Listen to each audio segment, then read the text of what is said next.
brought you by Silver Pumps and Motors.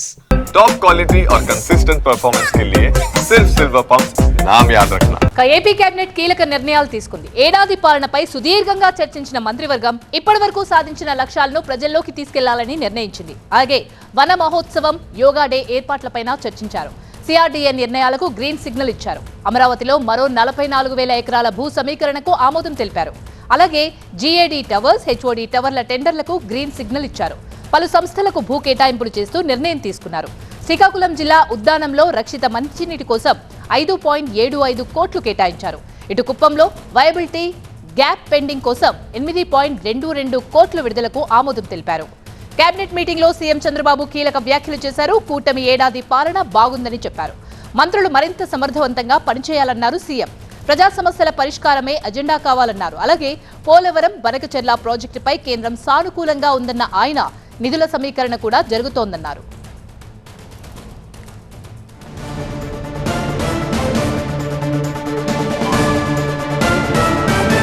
Banakacherla ప్రాజెక్టుకు నిధుల సమీకరణపై మంత్రి పార్థసారథి కీలక వ్యాఖ్యలు చేశారు.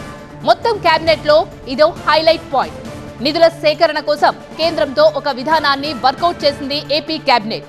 50% నిధులు ఎక్స్టర్నల్ ఎయిడెడ్ ఫండింగ్ ద్వారా సేకరించబోతున్నారు. 20% కేంద్ర ప్రభుత్వం, 10% రాష్ట్ర ప్రభుత్వం భరిస్తుంది.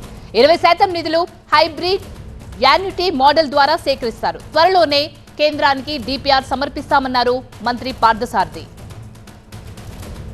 బనకచెర్ల ఉంది, ఎప్పుడన్నా ఆలోచన అసలు అటువంటి ఆలోచన గత ప్రభుత్వంలో ఎక్కడన్నా డిస్కషన్ జరిగిందా అని చెప్పేసి అడుగుతా ఉన్నాను. మేమే కొత్తగా నీళ్ళను సృష్టించలా, మేమేంటి సముద్రంలోకి వెళ్ళే వాటర్ని ఏ విధంగా ఈ రాష్ట్ర అభివృద్ధి కోసం వినియోగించుకోవాలనే ఆలోచన ఒక్కటే మాకుంది. సో దాంతో 81,000 కోట్ల రూపాయలతో పోలవరం బనకచెర్ల కార్యక్రమం ఏదో పేపర్ మీద ఉపన్యాసానికి ముఖ్యమంత్రి గారు చెప్పలా. మా రాష్ట్ర ప్రభుత్వం నుంచి ఒక హై పవర్ కమిటీ వెళ్ళింది, కేంద్ర ప్రభుత్వంతో చర్చలు జరిగినాయి, కేంద్ర ప్రభుత్వంతో ఒక ఫైనాన్షియల్ మొడాలిటీ కూడా వర్కౌట్ చేశారు. 50% ఈఏపీ అంటే external aided project funding, 20% central government, 10% రాష్ట్ర ప్రభుత్వం, అదేవిధంగా 20% హ్యామ్ మోడల్లో తీసుకునే విధంగా ప్రాజెక్టు రూపకల్పన జరిగింది. ఒక నెలలో ఇరిగేషన్ డిపార్ట్మెంటు ఈ ప్రాజెక్టుకి సంబంధించి డిపిఆర్ కూడా సబ్మిట్ చేయబోతూ ఉంది. ఒకవేళ అది వచ్చిందనుకోండి, ఈ రాష్ట్రంలో పరిస్థితి ఏంటో ఒకసారి ఆలోచించామని చెప్పేసి అడుగుతా ఉన్నాను. ఇదే అంశానికి సంబంధించి పూర్తి సమాచారాన్ని మా అసోసియేట్ ఎడిటర్ ఈశ్వర్ అందిస్తారు. ఈశ్వర్, బనకచెర్ల ప్రాజెక్ట్ కి నిధుల సమీకరణపై ఇవాల్టి కేబినెట్ సంచలన నిర్ణయం అని చెప్పాలి. అసలేంటా ఫండ్స్ ఫార్ములా?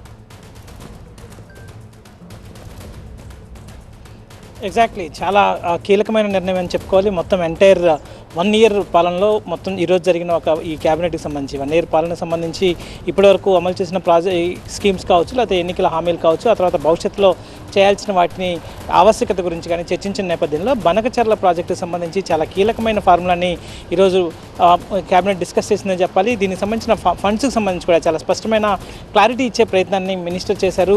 దానికి మొత్తం 81,990 కోట్లు, 900 కోట్లు అంటే దాదాపుగా 82,000 కోట్ల రూపాయల ప్రాజెక్ట్ ఇది.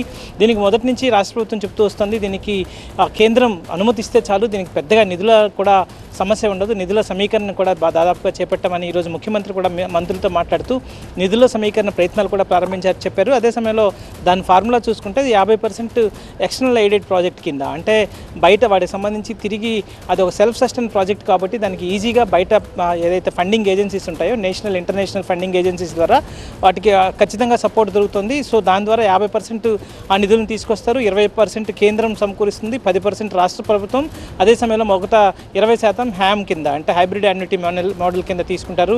సో వాటికి సంబంధించి మొత్తం ఆ ప్రాజెక్టు ఒకసారి అమల్లోకి వస్తే దాని ద్వారా వీటన్నిటికీ తిరిగి రీపే చేయడమే కాకుండా రాష్ట్రానికి ఏటా దాదాపుగా 3,000 కోట్ల రూపాయల వరకు ఆదాయం వస్తుందన్నట్టుగా కూడా ఇప్పటికే ప్రభుత్వం దానికి సంబంధించి ఒక ఫార్ములాను రూపొందించింది.